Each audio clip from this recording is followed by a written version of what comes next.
So in our last lecture, what we were doing, हमने first relation निकाला था elastic constants के बीच में. तो आज हम हमारी सेकंड इम्पॉर्टेंट रिलेशन है इलास्टिक कांस्टेंट्स के बीच में, वो करने जा रहे हैं. Young's modulus, modulus of rigidity और पॉइजन्स रेशियो के बीच में जो रिलेशन होती है आपकी, वो रिलेशन हम आज आपकी डिराइव करेंगे. Relation between y, eta and sigma.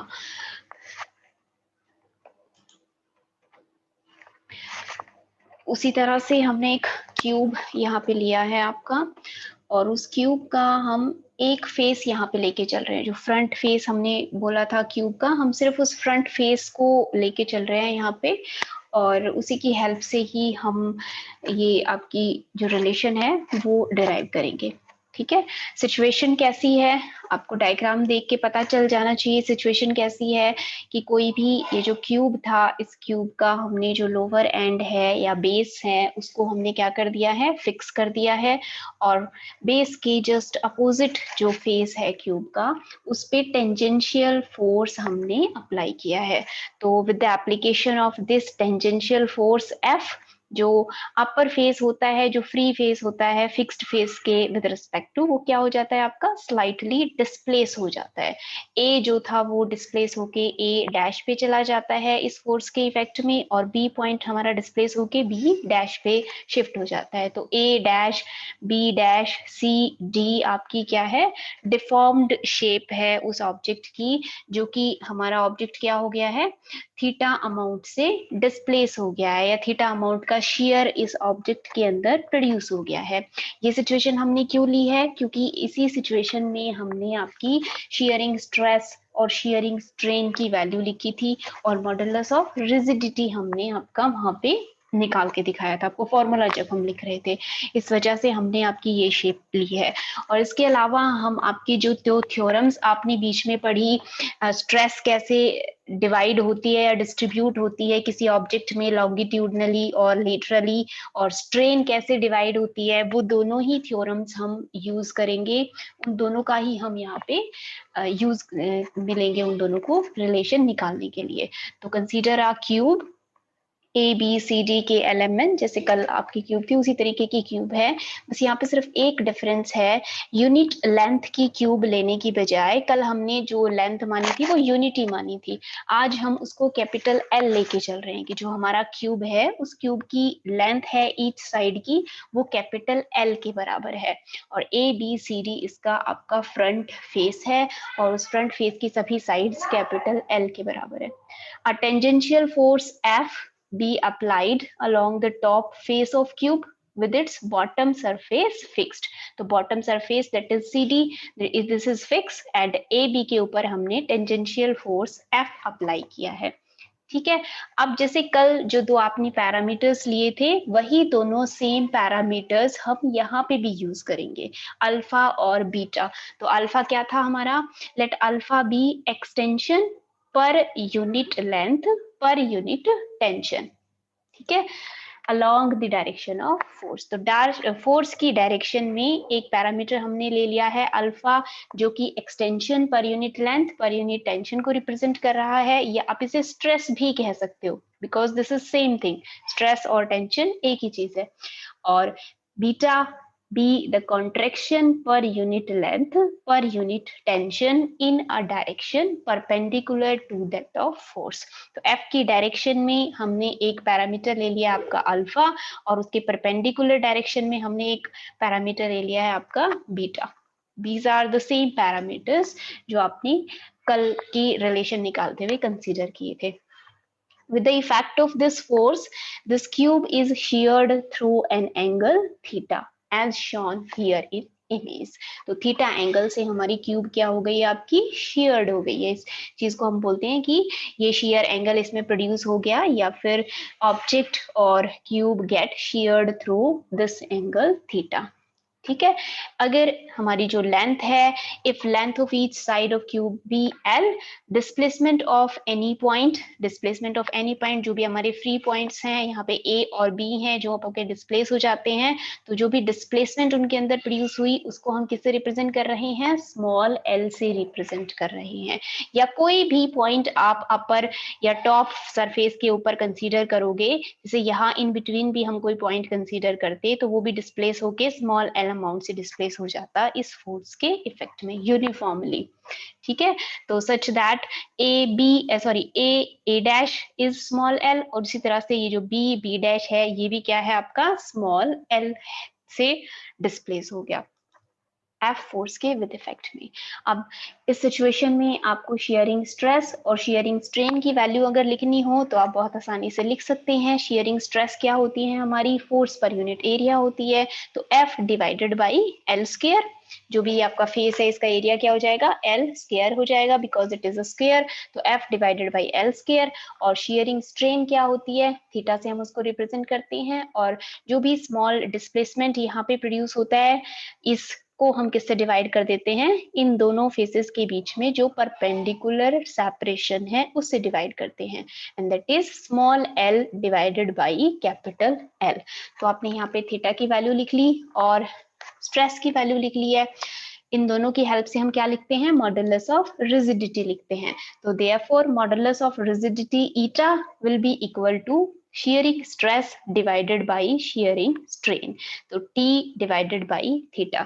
इस इक्वेशन को हम A मार्क करके एक तरफ रख लेते हैं और बाकी की कुछ चीजें हम इसके अंदर डिस्कस करेंगे कि भाई इसके एक्चुअल में चेंज कहाँ प्रोड्यूस होता है, इसके डायगोनल्स में चेंज प्रोड्यूस होता है। हमने पीछे जहाँ स्ट्रेन डिस्कस की थी वहां पे हमने देखा था। तो एक डायगोनल जो BD डायगोनल है ये क्या हो जाता है, एक्सटेंड हो जाता है, और इसके परपेंडिकुलर जो डायगोनल था AC ये क्या हो जाता है, कंप्रेस हो जाता है।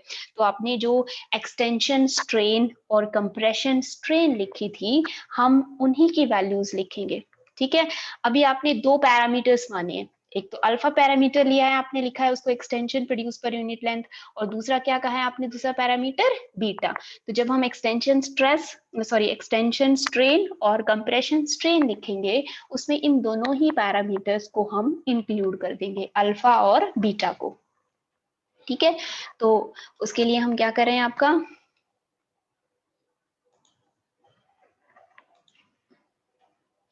सबसे पहली बात ये थ्योरम हमने रीड की थी आपकी, shearing stress along A B, जो भी आपने शेयरिंग स्ट्रेस अप्लाई की है ए बी के along, this shearing stress is equivalent to an equal extension stress along diagonal BD and an equal compression stress along diagonal AC at right angles to each other। जो बात मैंने अभी अभी आपको बताई कि जो भी फोर्स हमने लगाया है इस फोर्स के विद रिस्पेक्ट टू जो स्ट्रेस यहाँ पे अप्लाई हुई है वो स्ट्रेस हमारी क्या हो जाती है, इक्वली डिस्ट्रीब्यूट हो जाती है इसके डायगोनल्स के अलोंग। तो ये आपने पढ़ी थी, तो ये थ्योरम आपने पढ़ी थी, तो ये आपको याद रखनी है ये थ्योरम आगे के लिए। रेयरली ये थ्योरम्स आपकी पूछी जाती हैं, लेकिन इनका जो कंक्लूजन है वो कंक्लूजन आपके लिए इंपॉर्टेंट है कि स्ट्रेस कैसे डिस्ट्रीब्यूट होती है और स्ट्रेन कैसे डिस्ट्रीब्यूट होती है। तो we can write extension stress T along BD, same amount में स्ट्रेस आपकी डिवाइड होती है, डिस्ट्रीब्यूट होती है दोनों डायगोनल्स के अलोंग, तो BD के अलोंग भी आपकी स्ट्रेस T है और AC के अलोंग भी जो स्ट्रेस की वैल्यू है वो T है। और एज हमें दिखाई दे रहा है कि BD में एक्सटेंशन हो रहा है इसी वजह से उसको एक्सटेंशन स्ट्रेस कह रहे हैं, और जो दूसरा डायगोनल है उसमें कंप्रेशन हो रहा है इसी वजह से उसको कंप्रेशन स्ट्रेस कह रहे हैं अलोंग AC। ठीक है भाई, अब इसके बाद जो एक्सटेंशन, टोटल एक्सटेंशन जो प्रोड्यूस हुई है उसकी वैल्यू हम लिखेंगे। तो जो एक्सटेंशन है हमारे डायगोनल BD में ड्यू टू एक्सटेंशन स्ट्रेस, दो आपकी स्ट्रेस की वैल्यू आपने लिखी है, इन दोनों ही स्ट्रेस की वजह से जो भी एक्सटेंशन प्रोड्यूस हुआ है BD डायगोनल में वो एक्सटेंशन हमें लिखना है एज पर जो भी चीजें आपके पास हैं उनकी हेल्प से। आपके पास डायगोनल की ओरिजिनल लेंथ है, कितनी उसके ऊपर स्ट्रेस लग रही है वो चीज आपको पता है, और आपके पास एक पैरामीटर है जो कि आपको ये बताता है कि पर unit length, per unit stress कितना आपका एक्सटेंशन प्रोड्यूस होता है। तो उसी जैसे कल लिखा था उसी तरह से हम एक्सटेंशन की वैल्यू लिख रहे हैं एक्सटेंशन स्ट्रेस की वजह से बी डी डायगोनल के अलोंग। तो उसको हम कैसे लिख सकते हैं, उस डायगोनल की लेंथ बी डी डॉट जो भी आपकी स्ट्रेस की वैल्यू है वो लिख लोगे उसके अलोंग। अभी बताया हमने कि टी है स्ट्रेस की वैल्यू डायगोनल के अलोंग, और एक्सटेंशन प्रोड्यूस्ड पर unit length per unit stress, उसके लिए आपने पैरामीटर क्या लिया है, अल्फा लिया है। इसका मतलब ये जो मल्टीप्लीकेशन यहाँ आपने लिखी है ये किसे रिप्रेजेंट कर रही है, ये जो भी एक्सटेंशन प्रोड्यूस हुई है डायगोनल में एक्सटेंशन स्ट्रेस की वजह से वो आपने यहाँ पे लिखा है। ठीक है, जो डायगोनल है उसका लेंथ क्या होता है L√2 into T into alpha. ठीक है भाई, ये अल्फा जो होता है ना, अल्फा कोई वैल्यू है और डिवाइडेड बाई लेंथ और वहां पे स्ट्रेस है, और उसको आपने लेंथ जो भी लेंथ है उस लेंथ से मल्टीप्लाई कर दिया और जो भी स्ट्रेस अप्लाई की है उससे आपने उसको मल्टीप्लाई कर दिया। तो जब ये प्रोडक्ट आप निकालोगे तो यहाँ पे आपके पास जो भी एक्सटेंशन प्रोड्यूस हुई होगी वो वैल्यू यहाँ पे आपके पास आएगी। ठीक है, ये तो एक सिंपल फॉर्मूला हमने लिखा है। अब सिमिलरली हमने क्या लिख लिया कि जो कंप्रेशन स्ट्रेस है जो कि इसके परपेंडिकुलरली वर्क कर रही है उसकी वजह से भी अगर इसमें कोई एक्सटेंशन प्रोड्यूस हुई है तो हम उसकी भी वैल्यू लिख लेते हैं। अब जैसे कल मैंने बात कही थी कि चाहे बेशक परपेंडिकुलर डायरेक्शन में जो फोर्स लगा है बीडी पे उसकी वजह से चाहे बेशक नेग्लिजिबल अमाउंट में एक्सटेंशन प्रोड्यूस हुई हो या कोई एक्सटेंशन प्रोड्यूस हुई ही ना हो, हम सिर्फ उसको इंक्लूड कर रहे हैं। ठीक है, तो उसकी वजह से कंप्रेशन स्ट्रेस की वजह से बी डी डायगोनल में जो भी एक्सटेंशन प्रोड्यूस हुई होगी उसको हम कैसे लिख सकते हैं, कंप्रेशन स्ट्रेस लिख रहे हैं इसलिए पैरामीटर हम दूसरा यूज करेंगे आपका जो कि आपने बीटा लिखा था कि कॉन्ट्रैक्शन प्रोड्यूस्ड पर unit length per unit stress is beta. तो डायगोनल की लेंथ लिखेंगे, स्ट्रेस लिखेंगे जो भी है स्ट्रेस आपकी सेम है टी ही है तो वो स्ट्रेस लिख ली, और पैरामीटर क्या यूज करेंगे यहाँ पे बीटा यूज करेंगे, तो L√2 टी इंटू बीटा। ठीक है, अब total extension produced in diagonal B D, तो जो भी टोटल एक्सटेंशन है इन दोनों का क्या कर दोगे आप सम कर दोगे and that will be equal to L√2 T into alpha plus beta. दोनों का हमने सम कैलकुलेट कर दिया। अब टोटल एक्सटेंशन की वैल्यू आपने कैलकुलेट कर ली, आपको उसका ओरिजिनल लेंथ भी पता है, इसकी मदद से आप क्या चीज कैलकुलेट करते हो, थीटा की वैल्यू लिखते हो आप। ठीक है, स्ट्रेन की वैल्यू लिखते हो। स्ट्रेन की वैल्यू लिखने से पहले इन दिस जैसे आपने ये चीज कैलकुलेट किया है सिमिलर वे में हम कंप्रेशन की वैल्यू कैलकुलेट कर सकते हैं परपेंडिकुलर डायगोनल के अलोंग। तो आप चाहें तो आप एसी के अलोंग भी लिख सकते हैं ये सारी चीजें, और या आप चाहें तो इसको सिमिलरली भी लिख सकते हैं। तो एक्सटेंशन स्ट्रेन जो भी है आपकी वो एक्सटेंशन स्ट्रेन क्या हो जाएगी बीडी डायगोनल के अलोंग, जो भी एक्सटेंशन प्रोड्यूस हुआ है उसको उसकी ओरिजिनल लेंथ से क्या कर दोगे डिवाइड कर दोगे। तो extension strain along diagonal B D will be equal to total extension divided by original length. ऐसे ही लिखते हो आप स्ट्रेन की वैल्यू, जो भी एक्सटेंशन है उसको ओरिजिनल डायमेंशन से डिवाइड कर देते हो, तो L√2 T into alpha plus beta divided by L√2। L√2 आपस में कैंसिल हो जाएगा और extension strain will be equal to T into alpha plus beta. तो एक्सटेंशन स्ट्रेन जो प्रोड्यूस हुई है ऑब्जेक्ट में वो किसके बराबर आ गई आपकी T into alpha plus beta के बराबर आ गई। और सिमिलरली जब हम कंप्रेशन स्ट्रेन निकालेंगे इसी तरह से अगर हम स्टेप्स फॉलो करें एसी डायगोनल के अलोंग तो वहां पे भी आपकी जो वैल्यू आएगी कंप्रेशन स्ट्रेन की वो किसके बराबर आएगी T into alpha plus beta के ही बराबर आएगी। ठीक है, तो ये दोनों वैल्यूज आपने लिख ली। अब इसके बाद आपने स्ट्रेन कैसे डिस्ट्रीब्यूट होती है किसी भी बॉडी के अंदर, इससे रिलेटेड भी एक थ्योरम आपने पढ़ी है, उस थ्योरम को आप यूज करोगे अब कि अ shearing strain is equivalent to an extension strain and a compression strain। यहाँ पे ये इन दोनों का सम के बराबर होती है, जो भी शेयरिंग स्ट्रेन प्रोड्यूस होती है किसी ऑब्जेक्ट में वो किसके बराबर होती है equivalent to an extension strain and a compression strain along the diagonals mutually at right angles to each other and each have a magnitude equal to theta by 2। अगर आपने यहाँ पे ये थीटा लिया है ना, जो भी आपका शेयर प्रोड्यूस हुआ है, शेयर थीटा के बराबर लिखा है, तो ये किसके बराबर लिखना होगा आपको? थीटा बाई 2 के बराबर लिखना होगा। अगर आप उसको 2 थीटा मानते तो एक्सटेंशन स्ट्रेन को थीटा लिखते और कंप्रेशन स्ट्रेन को भी थीटा के बराबर आप लिखते। ठीक है, इसका मतलब क्या है? ये जो एक्सटेंशन स्ट्रेन आपने निकाली है T into alpha plus beta, ये भी किसके बराबर होगी? थीटा बाई 2 के बराबर होगी। और कंप्रेशन स्ट्रेन को भी आप किसके बराबर लिखोगे? थीटा बाई 2 के बराबर लिखोगे। अब दोनों सेम सिमिलर क्वांटिटीज हैं, इसलिए हम सिर्फ क्या लिखेंगे? This implies that theta by 2 will be equal to T into alpha plus beta. ये चीज आपको पहले से पता थी कि जो भी प्रोड्यूस होती है वो थीटा बाई 2 इस टर्म में हमें पता था, और अल्फा और बीटा जो हमने पैरामीटर्स माने थे उनके टर्म्स में अभी अभी हमने इसको कैलकुलेट किया है। तो दोनों ही टर्म्स को हमने इक्वेट कर दिया। यहाँ से आप थीटा को क्या लिख सकते हो? Theta will be equal to 2t alpha plus beta. अब इस एक्सप्रेशन को हम यूज करने वाले हैं किसके अंदर? जो आपने ईटा की वैल्यू लिखी थी, एक हमने इक्वेशन लिखी थी ना, इक्वेशन ए, तो उस इक्वेशन ए के अंदर हम इसको पुट करेंगे।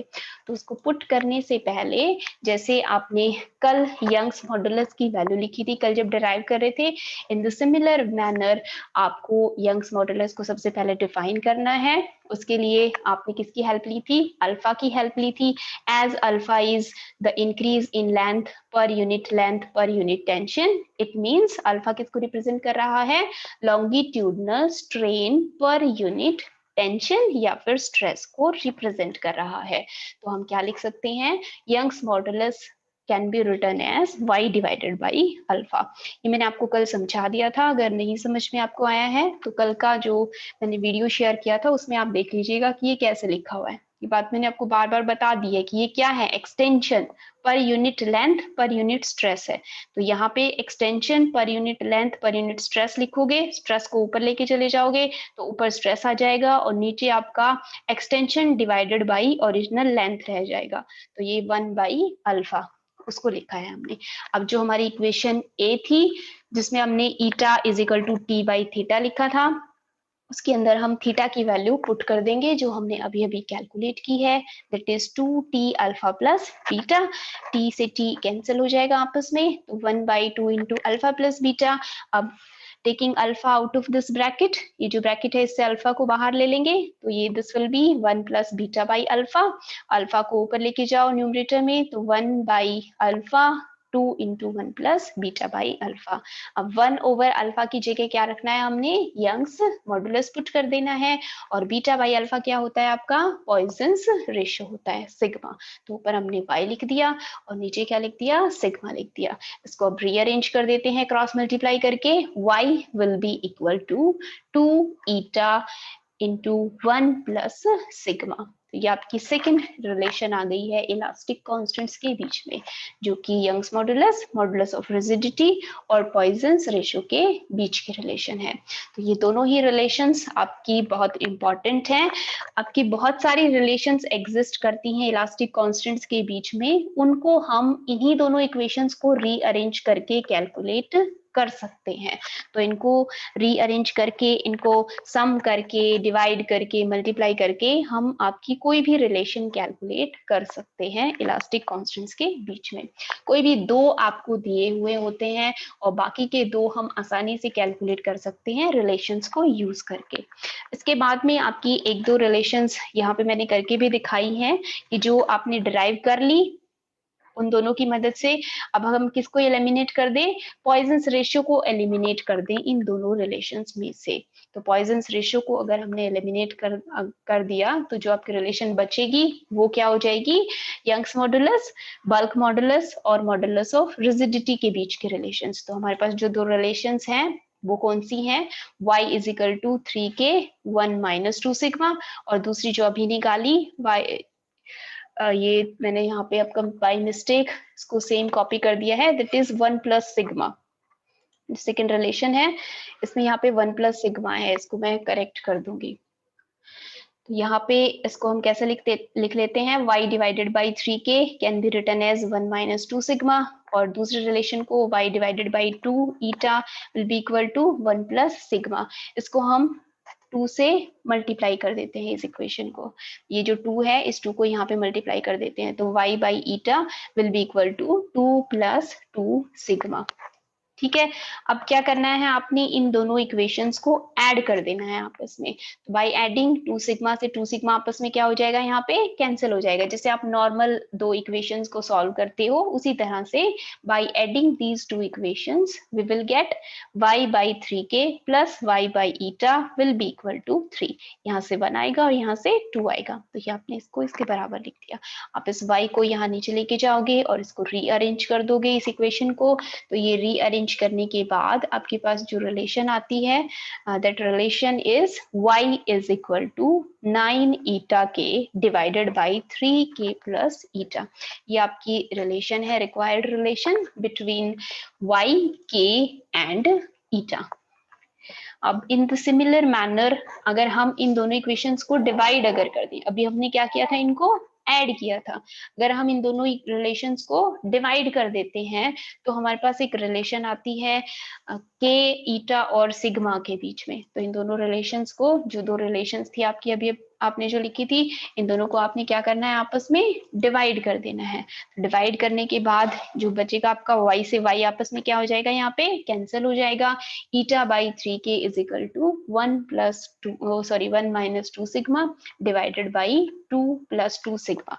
अब इसको आपस में क्रॉस मल्टीप्लाई करके जब हम इसे सॉल्व करते हैं तो eta sigma equal to 3k minus 2 eta divided by 6k plus 2 eta. इन दोनों इसको क्रॉस मल्टीप्लाई करेंगे और सिग्मा सिग्मा की टर्म्स को एक तरफ कर देंगे, बाकी की सारे टर्म्स को दूसरी तरफ ले जाएंगे। तो सिग्मा के साथ मल्टीप्लीकेशन में जो होगा वो यहाँ पे नीचे चला जाएगा और दूसरी तरफ जो भी रिलेशन आएगी वो आपकी ऊपर रह जाएगी। और ये रिलेशन आपकी किसके बीच में आ गई, फिर के, ईटा एंड सिग्मा के बीच की जो रिलेशन होती है वो आ गई। इसी तरह से अगर कोई भी इक्वेशन आपको दी हुई हो उसको आप इसी तरह रीअरेंज करके कैलकुलेट कर सकते हो। जैसे सब्सट्रैक्शन का केस हमने डिस्कस किया, तो सब्सट्रैक्ट करके भी हम एक इक्वेशन निकाल सकते हैं, क्योंकि बेसिक रिलेशन के अलावा आपसे कोई भी दूसरी रिलेशन पूछी जा सकती है। तो भाई ये आपका बहुत ही इंपॉर्टेंट टॉपिक था, रिलेशंस बिटवीन इलास्टिक कांस्टेंट्स। तो इसको बहुत ध्यान से आपने अपनी नोटबुक में नोट करना है। और एक इम्पॉर्टेंट एप्लीकेशन है इन इक्वेशंस की, वो एप्लीकेशन हम आपकी नेक्स्ट क्लास में करेंगे। एक हमने वैल्यू पढ़ी थी पॉइजन्स रेशियो, तो पॉइजन्स रेशियो की जो वैल्यू आती है आपकी, या फिर उसकी लिमिट हम कैसे डिसाइड करते हैं। जो भी मटेरियल्स होते हैं उनके लिए हमने कहा था कि 0.2 से लेके 0.4 के बीच में वैल्यूज जो है वो एग्जिस्ट करती हैं पॉइजन्स रेशियो की, तो वो हम कैलकुलेट कर सकते हैं इन इक्वेशंस की हेल्प से। तो इनइक्वालिटी रिलेशन बना के हम उनको सॉल्व करेंगे और निकालेंगे कि क्या लिमिटिंग वैल्यूज होती हैं पॉइजन्स रेशियो की। That we will discuss in next class.